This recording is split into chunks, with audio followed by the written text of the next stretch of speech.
While some of the Marvel heroes brought to life on Netflix have launched within their own series, that's not always the approach. Luke Cage, for example, had a considerable run-on before his own series arrived a year later.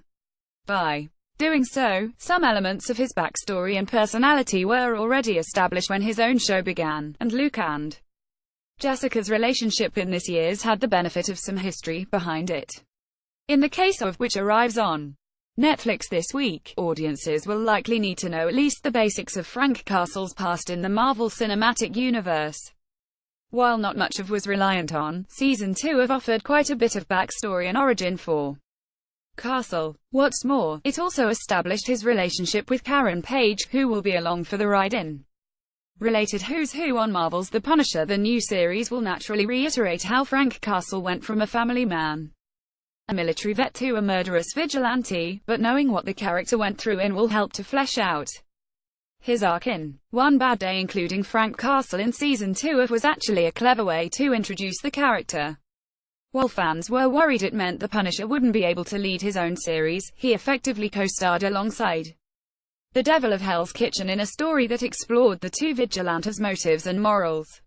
It also allowed Marvel and Netflix to test a new version of the character after 3 successive Punisher movies failed to make much of an impact at the box office. Luckily, John Bernal's performance floored critics and audiences alike, and the announcement of swiftly followed Season 2's release. While Season 1 was characterized by violence and brutality unlike anything seen in the Marvel movies, Season 2 upped the ante in a big way thanks to the introduction of the Punisher.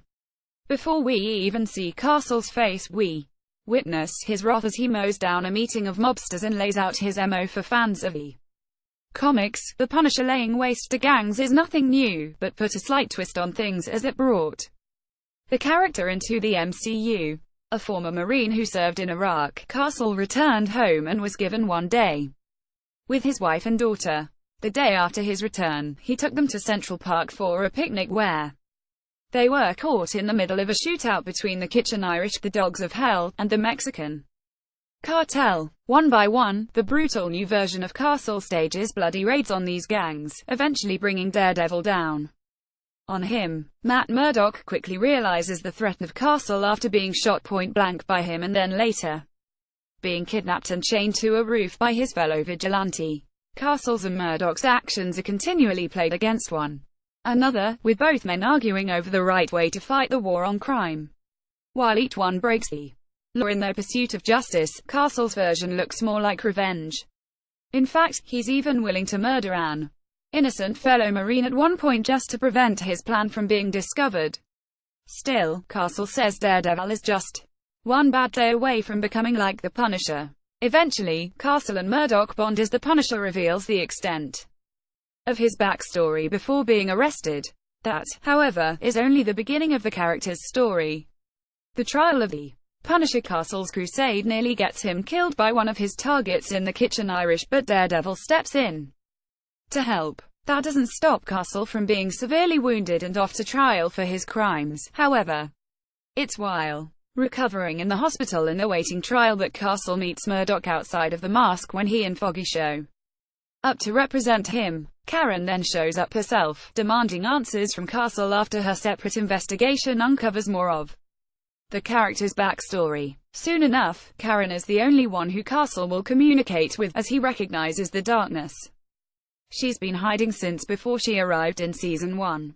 It's during the build-up to the trial and the event itself that we begin to realize that there was more to the mob fight and the killing of Frank's family. The trial provides an opportunity to show off Matt's skills as a lawyer once again, and we meet Frank's former commanding officer Ray Schoonover, who speaks highly of his comrade. Things eventually fall apart, however, when Castle gets word that someone inside Rikers Island has information on the man who killed his family.